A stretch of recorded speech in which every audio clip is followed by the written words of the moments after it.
Esse vídeo falará agora sobre o tratamento da asma. Então, quais são os objetivos gerais dentro do tratamento da asma? Então, atingir e manter o controle dos sintomas, manter as atividades de vida diária normais, incluindo os exercícios, manter a função pulmonar o mais próximo possível do normal, prevenir as exacerbações, minimizar os efeitos colaterais das medicações e prevenir a mortalidade.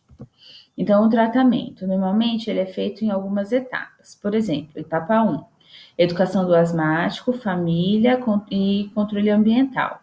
Então, você vai educar a pessoa a entender o que ele deve fazer quando ele estiver em crise e quando ele não estiver em crise, né? A família também entender o que ele deve fazer durante a crise e apoiar o tratamento fora das crises. E o controle ambiental é, por exemplo, diminuir, por exemplo, pelos, pólen, poeira, então tirar, por exemplo, cortinas, facilitar a lavagem, por exemplo, cobertas, em vez de usar cobertas com pelos, usar edredons que não tem essa possibilidade, fica mais fácil de higienizar. O uso de medicação de alívio, por exemplo, para sintomas ocasionais, em até 2 vezes na semana. A etapa 2, né, é dada como uso de medicações de alívio, mais um único medicamento de controle. Por exemplo, corticoides inalatórios em doses baixas, para o paciente ir se adaptando ao tratamento. Etapa 3, uso de medicação de alívio, mais 2 medicamentos de controle. Quando a gente talvez não tenha uma boa evolução dentro da etapa 2, então é necessário, às vezes, você passar para a etapa 3. Etapa 4 é o uso de medicação de alívio, né, que é aquela quando você está em crise, e mais de 2 medicamentos de controle. Então, isso quer dizer que é uma asma grave, que está difícil ser controlada.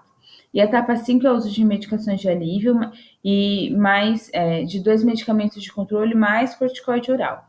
Então, para uma pessoa que só conseguir ficar na etapa 1, né, é o fundamental. Então, passar pelas 5 etapas é quando a gente tem uma asma, normalmente de difícil controle.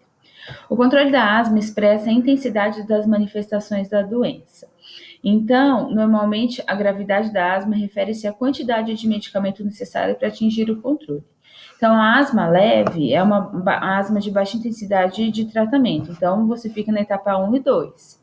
Uma asma moderada normalmente é uma intensidade intermediária, que é ali na etapa 3, onde você tem um aumento do consumo medicamentoso. A asma grave é de alta intensidade de tratamento, que vai, por exemplo, abordar a etapa 4 e 5 do tratamento da asma, tá? Os fármacos normalmente são os beta-2 agonistas de ação rápida, que é aquelas para alívio imediato, anticolinérgicos, corticoides, beta-2 agonistas de ação prolongada, que é quando você faz uso para fora das crises, aquela medicação que pode ser usada a cada 12 horas ou mais, antileucotrienos, cromonas, teofilinas, entre outros. Esses são os fármacos normalmente utilizados. Qual que é o manejo da asma intercrises? Então, o que eu faço quando eu não estou em crise? Que quando eu estou em crise eu faço bombinha, né? Faço a inalação, a medicação de resgate, mas entre uma crise e outra, espero que seja um tempo bem espaçado, né? Apesar do exercício poder ser uma causa comum de sintomas da asma, a gente deve saber diferenciar a broncoconstrição induzida pelo exercício da falta de controle da doença, a fim de medicar corretamente ambas as situações. Então, o paciente não deve ser orientado a evitar exercício físico. Qualquer atividade que melhore o condicionamento aeróbico é benéfica, aumentando o limiar anaeróbico e reduzindo a suscetibilidade ao broncoespasmo induzido pelo exercício. Então, não há evidência de superioridade da natação e de outras modalidades, devendo o paciente praticar o que mais lhe agradar. Então, muito era indicada a natação. Mas hoje se viu que, independente do exercício físico dessa pessoa, né, qualquer exercício promove melhora, né, no tratamento da asma. Então, se é natação ou qualquer outra, isso vai depender do paciente, do que mais lhe atrai. Né? Normalmente, a natação é mais confortável para quem está iniciando um tratamento, mas não é a única pedida, né? Não é a única saída. Então, e durante as exacerbações? As exacerbações ocorrem de forma gradual, com piora progressiva do quadro clínico no período de 5 a 7 dias. Então, eu considero que eu estou exacerbada quando eu estou com a asma totalmente desregulada, tendo crises. Então, eu estou num processo onde eu não estou conseguindo lidar com o tratamento.